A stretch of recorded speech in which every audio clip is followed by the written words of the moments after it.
à 19h18 sur RTL, c'est l'heure de l'échange d'idées pour vous aider à vous faire la vôtre. On refait le monde ce soir avec Clémentine Autain, directrice du trimestriel Regard. Bonsoir Clémentine. Bonsoir. Avec le grand reporter du Figaro, Guillaume Perrault. Bonsoir. Bonsoir Marc-Olivier. Avec notre chroniqueur économique maison. Bonsoir Christian Menanto. Bonsoir Marc-Olivier. Et comme tous les lundis soirs, chroniqueur politique, notamment RTL, Nicolas Domenac. Bonsoir Nicolas. Bonsoir à vous. On vous a fait le film depuis tout à l'heure, Manuel Valls et François Hollande, qui ont donc signé une trêve ce midi au cours d'un déjeuner à l'Elysée après un week-end sous haute tension. Le Premier ministre ne démissionnera pas. Il exclut toute confrontation politique entre lui et le chef de l'État. Vous avez entendu tout à l'heure sur RTL Thierry Mandon dire halte au feu, expliquer qu'institutionnellement, François Hollande était le mieux placé pour se présenter à la primaire. Alors ce soir, le président semble avoir repris la main. Mais qui de François Hollande ou de Manuel Valls a le plus de chance pour 2017? Et cette paix des braves, vous y croyez? On va débriefer finalement le week-end sur les réseaux sociaux. Benoît Galeret, bonsoir. Bonsoir. Eh bien, l'Élysée nous informe que Hollande et Valls ont déjeuné, je cite, dans une ambiance tout à fait cordiale et studieuse. On arrête de rire, s'il vous plaît. On y croit vachement, en effet, répond Hélico Sand. Tellement cordial que Thierry l'imagine ainsi. François, j'insiste, tu dois y aller vraiment pour la France. Mais non, Manuel, pas du tout. C'est toi le meilleur, tu sais. Olive se dit que pas de déclaration de Valls à la sortie, ça veut dire départ. Ils l'annonceront plus tard. Michel pense au contraire qu'une fois de plus, Valls s'est fait moucher. Retour à la niche, la queue entre les jambes. Brave toutou, dit-il. Arnaud le voit surtout coincé. Valls veut tuer Hollande, mais tuer un moribond, c'est indigne. Lui qui avait donné des leçons de loyauté à Macron, il peut rien faire, Ricard Bergman. Il peut pas démissionner, il faudrait qu'il se fasse démissionner, mais Hollande lui fera pas ce plaisir, résume Étienne. En même temps, qui pour remplacer Valls, demande Lionel, qui ne voit plus pour Hollande que 3 possibilités, 3 noms, Cambadélis, Jean-Vincent Placé ou Leonarda. De toute façon, remarque Françoise, Valls qui nous explique Ourbi et Torbi qu'il est mieux placé que Hollande, il fait 9% comme lui dans le dernier sondage Harris. De toute façon, on ne veut pas de Valls non plus, tranche JP.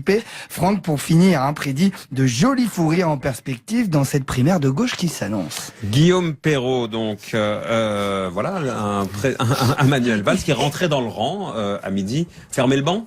Non, d'abord c'est un spectacle qui n'est pas digne qu'offrent et Hollande et Valls au pays. C'est quand même incroyable cette situation où on a un président de l'Assemblée, le numéro 4 dans l'ordre protocolaire, qui recommande au numéro 2 de se présenter contre le numéro 1 à une primaire. C'est quand même quelque chose qui est complètement surréel. C'est Barthelone. Voilà. Il faut, si vous voulez bien qu'on rappelle pourquoi d'ailleurs Claude Barthelone en veut à François Hollande. On le dit en 2 mots parce que c'est vrai qu'on l'oublie à chaque fois, mais c'est dans le livre donc de François Hollande, il se confie aux journalistes et il explique que Claude Barthelone lui a passé un coup de fil pour essayer de bloquer finalement un dossier judiciaire le concernant, et donc Claude Barthelone en veut à Hollande, d'abord de ne pas avoir arrêté les magistrats à ses trousses, et en plus de l'avoir raconté. Il faudrait quand même le rappeler. Et puis d'avoir dit qu'il n'avait pas d'envergure et qu'il était plutôt médiocre. Oui, mais on oublie beaucoup la première partie quand même de l'histoire.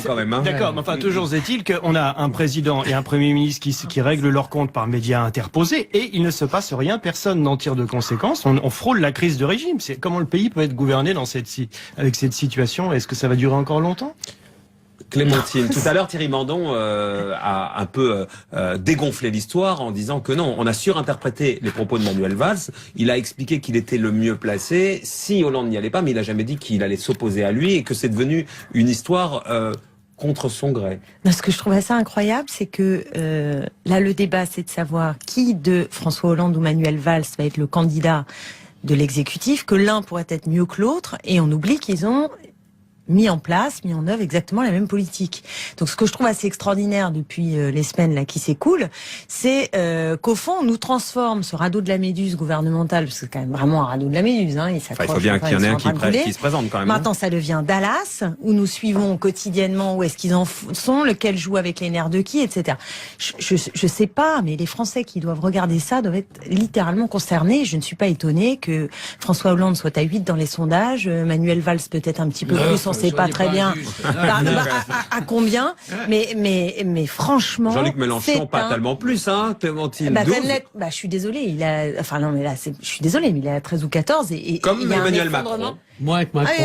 Il est moins Macron hier. Non, mais il ne s'agit pas de faire la météo précise, et puis ce ne sont que des sondages. Mais l'effondrement de ce gouvernement et du PS avec est un fait politique, et je trouve que la façon dont aujourd'hui il traite la chose est littéralement pathétique. On pourrait ajouter, puisque Clémentine Autain ne l'a pas rappelé, que toutes ces pantomimes ridicules a effectivement éclipsé l'événement politique du week-end qui était le soutien des communistes à la candidature de Jean-Luc Mélenchon. Alors je répare cette injustice.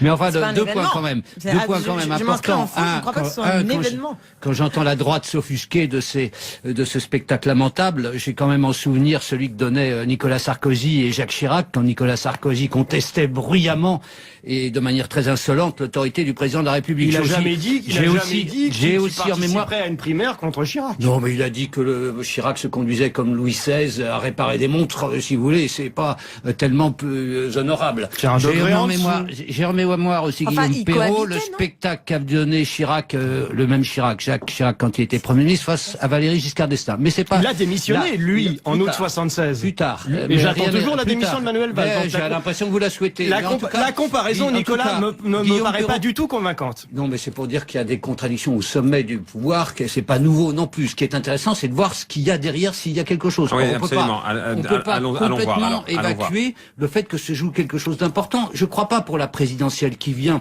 parce que là, au fond, Manuel Valls pense que François Hollande est complètement cuit et que lui-même n'a guère de chance de faire beaucoup mieux. Ce qui se joue, c'est l'après.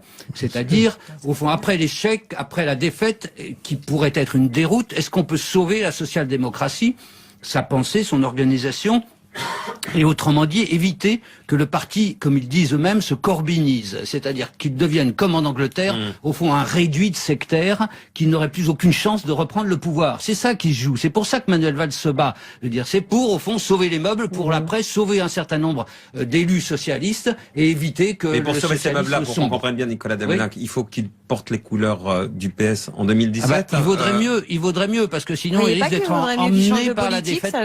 Vous croyez pas qu'il vaudrait mieux qu'il change de politique? Non, je crois pas, parce que votre politique, que celle que vous soutenez, elle fera au maximum 14-15. C'est bien d'ailleurs, hein, c'est par rapport au score précédent, c'est mieux qu'avant. Mais vous n'avez aucune chance.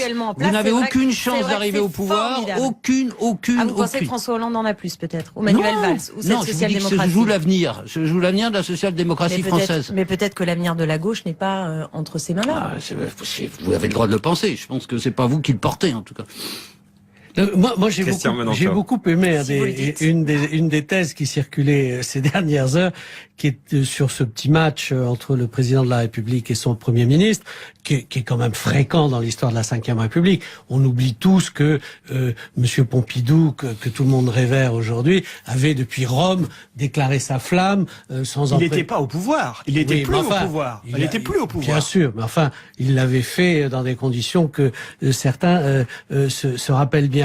Donc, les bisbilles. Ça date pas d'hier. Hein. Et alors, ça change quoi au film? Il y a des très bons films d'hier qu'on retrouve aujourd'hui. Et c'est la preuve en est, c'est exactement ce qui se passe aujourd'hui. Il y a toujours un très gros conflit d'intérêts entre celui qui rentre à Matignon et celui qui est à l'Élysée. Et d'ailleurs, certains, en ce moment, évoquent, ça m'a bien amusé cette affaire, une petite manipulation quand même de la part de François Hollande, qui aurait laissé Valls monter au créneau pour le faire descendre un peu plus vite et lui montrer que c'était vraiment lui le patron sur ce coup-là, et que si quelque chose devait être fait, parce qu'il pense, François Hollande, qu'il y a toujours un petit trou de souris par lequel il peut encore passer, et que l'arrivée de Fillon l'arrange plutôt, et que donc la montée de Valls comme candidat potentiel l'arrangerait bien pour bien le casser et lui dire écoute, c'est pas ton tour, ça sera la prochaine fois, et le patron c'est encore moi. Mais est-ce qu'on peut imaginer, on va en parler dans un instant, finalement que François Hollande a déjeuné et dit à Manuel Valls, bon ok, en fait je n'y vais pas, c'est aussi une éventualité. On en parle dans un instant. Et ce soir avec Nicolas Damenac, Christian Menanteau, Guillaume Perrault et Clémentine Autain sur RTL à 19h29. Nicolas, est-ce que vous excluez cette hypothèse, François Hollande qui aurait dit à midi à Manuel Valls, en fait j'y vais pas? Écoutez, je me pose justement cette question qui me semble excellente. Qu'est-ce qui fait que François Hollande pourrait y aller encore, alors que vraiment personne ne l'encourage vraiment? J'ai pas vu de procession jusqu'à l'Élysée pour lui dire François, présente-toi. Les sondages sont accablants. Ses propres amis le lâchent les uns après les autres. Il n'y a pas de raison à part sa position institutionnelle. Il a une raison. Nicolas, s'il y va pas maintenant, c'est le goudron et les plumes. S'il va au combat, il aura été le gladiateur qui, même s'il prend une raclée, il aura été. Et son ADN de combattant, parce qu'au fond, pourquoi Sarkozy, Nicolas, pour Sarkozy, y est allé? Je veux dire, il savait que c'était quasiment impossible comme mission, ce retour. Il s'est quand même précipité. Peut-être qu'il le savait pas. Il y est retourné. Non, il avait lui-même théorisé sur le fait qu'on ne pouvait pas revenir comme Valéry Giscard d'Estaing n'avait pas réussi. Le contraire. Donc il a voulu prouver le contraire. Mais quelque chose en lui le poussait, au fond, à s'adonner de nouveau à cette drogue dure, comme François Hollande pourrait y être enclin. Mais il a encore une toute petite porte de sortie, donc je n'exclus pas que ça puisse passer comme vous le dites. Non, j'y crois pas du tout. Non, j'y crois pas du tout. Je crois à l'inverse que François Hollande, qui est sous ses dehors un petit peu de chanoine, est un combattant de politique violent. Et violent, rusé, malin, et je crois qu'il, quitte à se faire vraiment lourder, il veut se faire lourder dans l'arène et pas dans les gradins. Et je pense que il veut y aller. Même s'il pense que ses chances sont minimes, il veut la jouer, il veut pas que quelqu'un d'autre la joue à sa place. Et vous, Clémentine, bon, on a bien compris que vous espérez ni l'un ni l'autre, mais est-ce que vous pensez que Non, c'est pas ça, Hollande... c'est que je pense que ça change pas fondamentalement la donne pour les Français. Il y aura un candidat qui représente ce gouvernement. Est-ce que c'est François Hollande? Est-ce que c'est Valls? Est-ce que... Ce qui est vrai, c'est que dans les deux sondages d'hier, alors c'est des photos, mais l'un et l'autre font exactement le même score dans les sondages d'hier. Excusez-moi, je reconnais que j'arrive pas à me passionner pour cette espèce de saga pénible, qui est un peu pénible. Alors qui peut être très intéressante du point de vue de la psychologie du pouvoir, de la psychologie de François Hollande, qui est quand même assez et même dans atypique. l'histoire politique. Imaginez qu'il se présente à la primaire et qu'il soit écarté de la primaire. Un président en exercice écarté de la primaire. On a eu un événement là avec un ex-président écarté de la primaire. Je suis d'accord avec vous, à ceci près que l'événement ne sera pas tant ce que vous dites, un président, etc., que quand même l'effondrement à la fois de la social-démocratie en France et d'un système politique qui est complètement exsangue. Et si on ne prend pas la mesure de quelque chose de beaucoup plus profond que la personnalité ou le statut du président, on ne comprend pas ce qui se passe aujourd'hui en France et on va s'étonner de primaires, de votes, d'élection en élection, avec ces électeurs qui décidément ne suivent pas ce que semble nous indiquer toute une série d'éditorialistes et de... Enfin voilà, je ne veux pas être désagréable.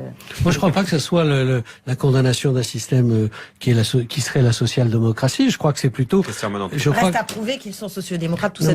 Je parle d'une tradition historique. Mais je crois que c'est plutôt... Mais ça rejoint peut-être un thème qu'on peut travailler plus tard, mais c'est la fin du cueillisme.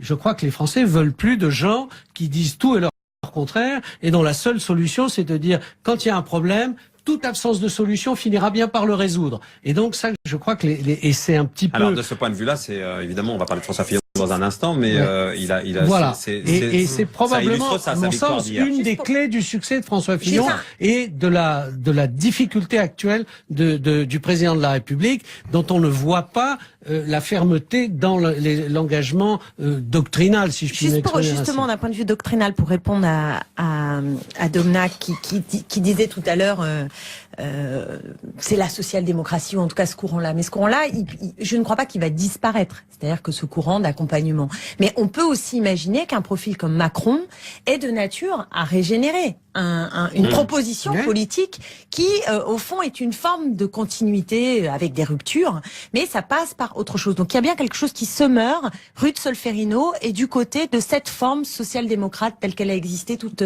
cette seconde moitié du XXe siècle. Qui se meurt donc et qui va renaître sous une autre forme, au risque pour vous d'être réduit à nouveau comme le Parti communiste d'autrefois, une force d'appoint. Bien sûr, mais vous pouvez le voir aussi dans l'autre sens. Je pense que dans la gauche de rupture, peut-être par manque de vision, dans la gauche de rupture, et je vous signale qu'avec la victoire de Fillon, on a vu aussi qu'il y avait une demande de propositions qui soient des propositions radicales, tranchantes. Et du côté de l'histoire communiste, il y a là aussi une refondation nécessaire. Et elle est en train de s'opérer et on ne sait pas qu'est-ce qu'elle va donner. Mais elle part de plus loin, on va dire. Mais elle part de plus loin. Elle a aussi existé et était devant la tradition social-démocrate en France également. Donc je suis désolée, mais la messe n'est pas dite, si je puis le dire en ces termes. Vous savez, les communistes qui nous parlent de messe maintenant. Les sociodémocrates. Les sociodémocrates, c'est aussi eux qui ont, en Allemagne, en 1919, écrasé dans le sang la révolution spartakiste. Ça, c'est une remarque historique.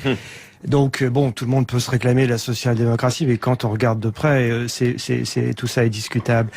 J'aurais une remarque beaucoup plus terre-à-terre à faire. Je n'arrive pas à imaginer le spectacle de François Hollande se soumettant à une primaire avec un Montebourg ou un Gérard Filoche, a fortiori, qui fasse son procès dans les débats télévisés et qui le traîne plus bactère alors qu'il est président de la République en activité. Je n'arrive pas à imaginer cette scène. Vous avez bien vu Jean-François Copé face à Nicolas Sarkozy, Jean-François Copé à la sulfateuse.